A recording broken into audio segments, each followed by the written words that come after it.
Weeknights online at 560theanswer.com. Now, from the Signature Bank Studios, this is Chicago's Morning Answer with Dan Proft on AM 560. The Answer.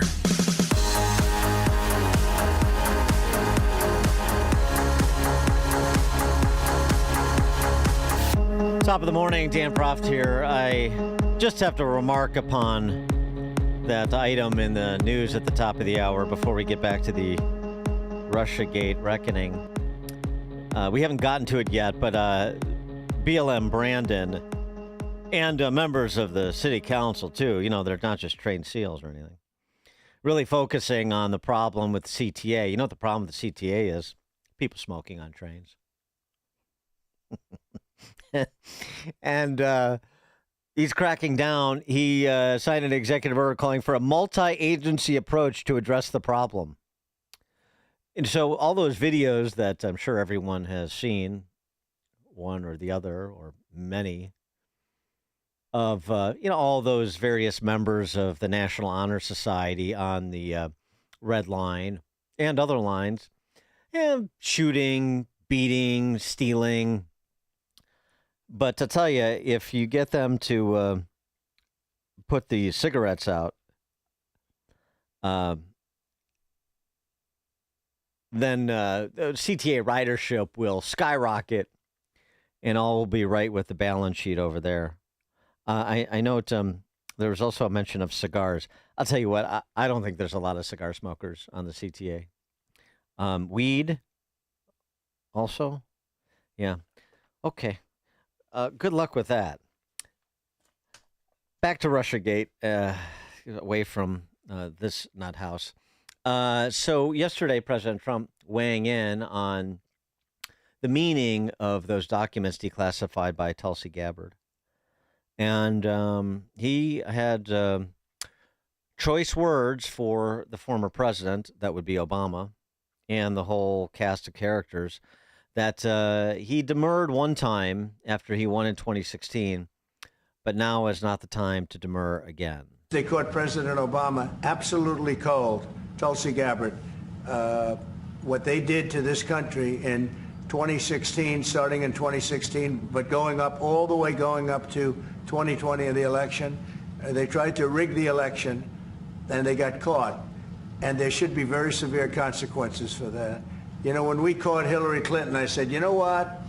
Let's not go too far here. It's the ex-wife of a president, and I thought it was sort of terrible. And I let her off the hook, and I'm very happy I did.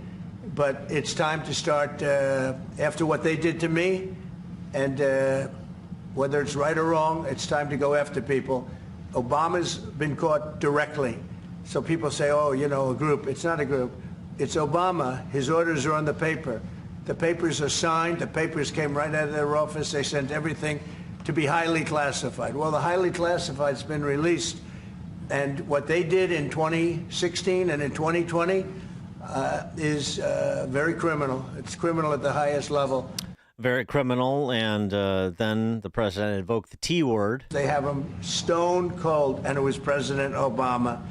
It wasn't lots of people all over the place. It was them, too. But the leader of the gang was President Obama, Barack Hussein Obama. Have you heard of him? And except for the fact that he gets shielded by the press for his entire life, that's the one they... Look, he's guilty. It's not a question. You know, I like to say, let's give it time. It's there. He's guilty.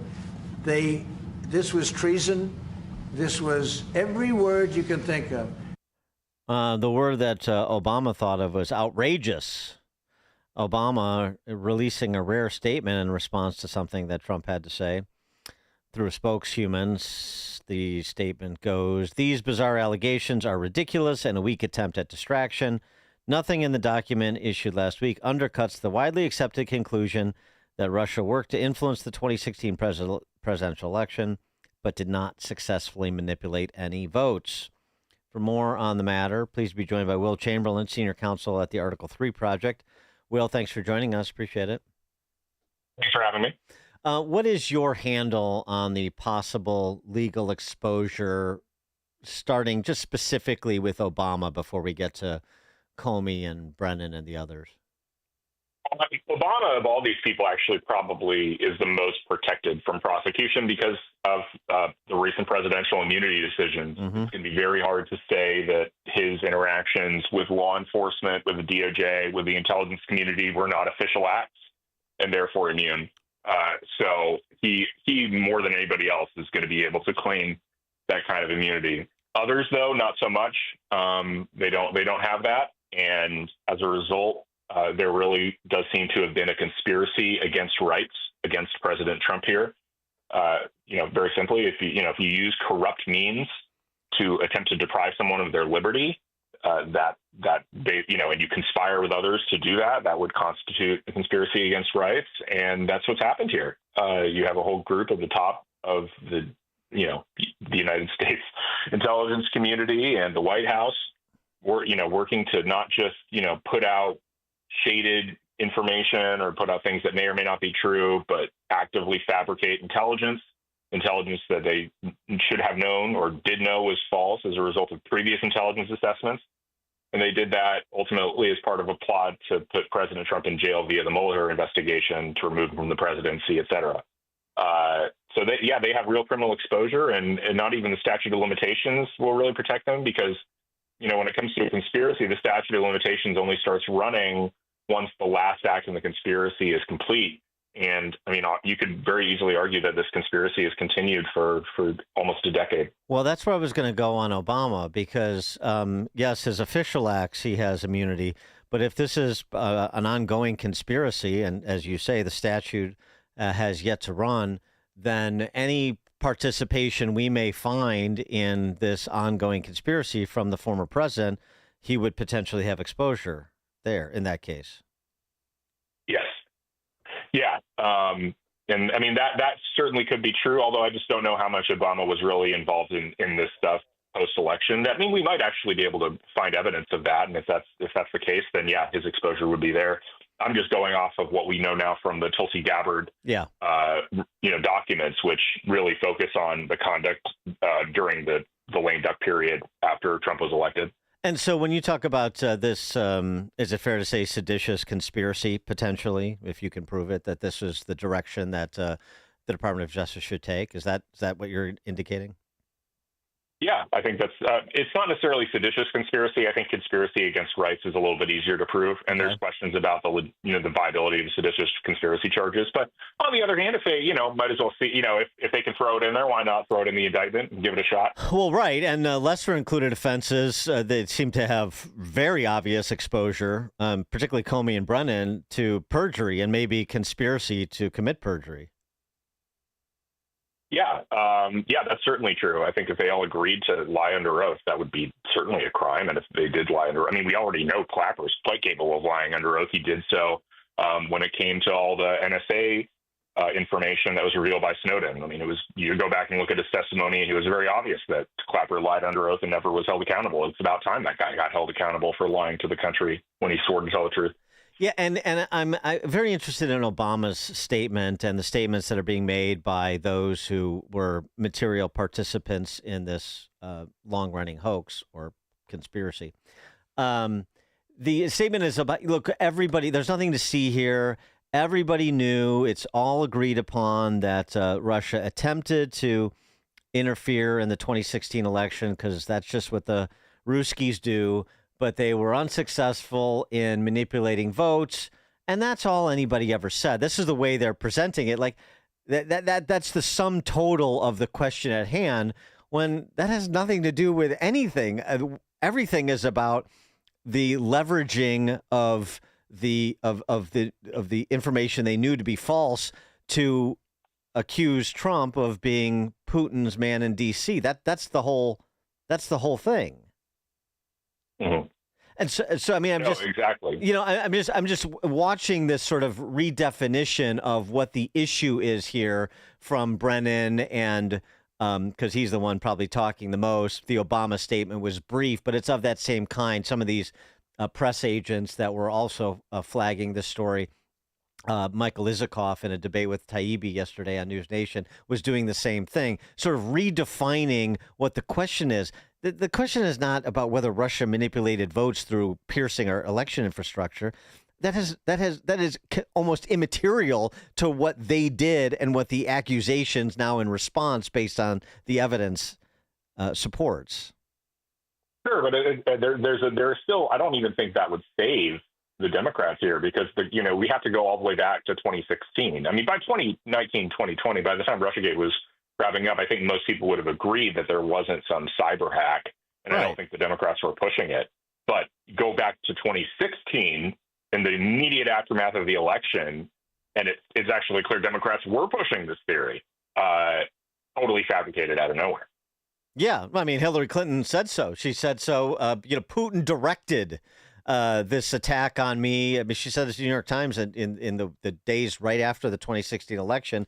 And I mean, the clips are voluminous of her and others saying Trump is an illegitimate president. Trump is installed by Putin. Trump is a Manchurian candidate. I mean, it just goes on and on and on.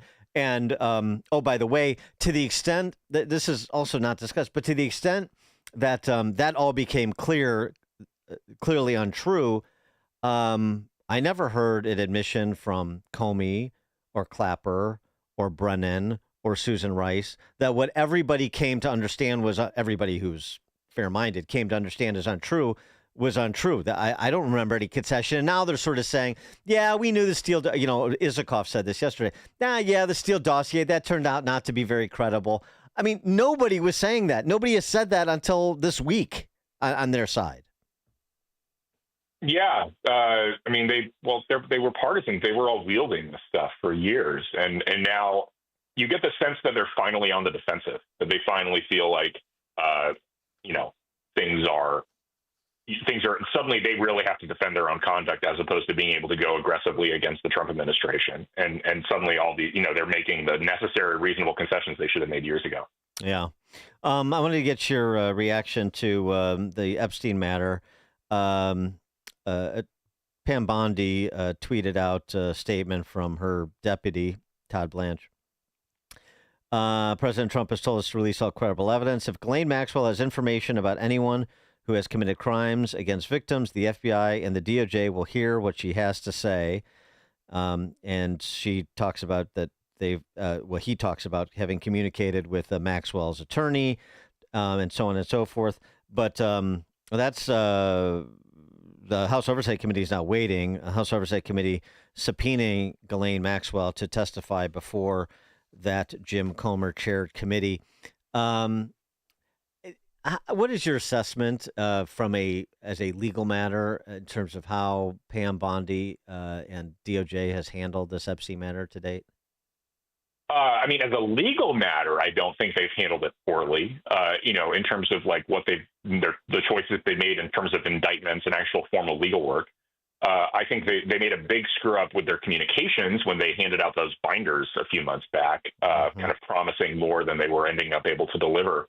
But I suspect that they're sort of torn between prior statements they made and the wish to be able to deliver and what they actually have in front of them, which just might I take them at their word that they don't have the evidence they need to either bring further indictments or question the underlying story that he killed himself.